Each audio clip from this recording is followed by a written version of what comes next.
My name is Mr. Johnny Just Come, and this is, well, my chronicles.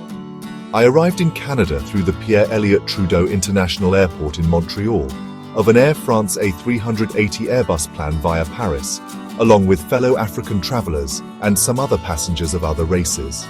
I was greeted by bright lights, shiny expensive gadgets, and honestly, all sorts of advanced security apparatus, with customs and border officers everywhere.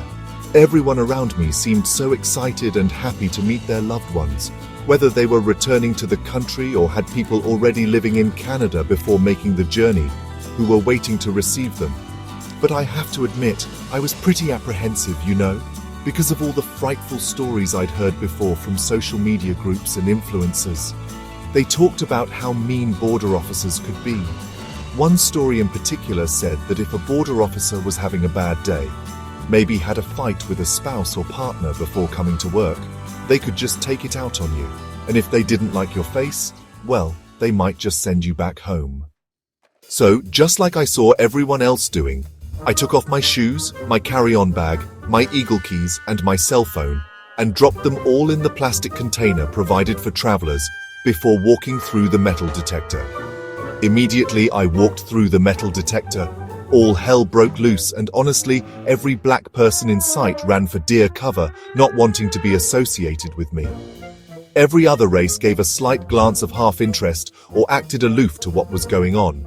In an instant, border officers swarmed on me and were about to lay hold on, definitely believing they have caught someone of interest, when a woman, who seemed to be a superior, asked them to wait. She asked me, "Sir, did you remove your belt?" I looked and noticed I did not remove my belt, so I went on to remove it and placed it in the plastic container.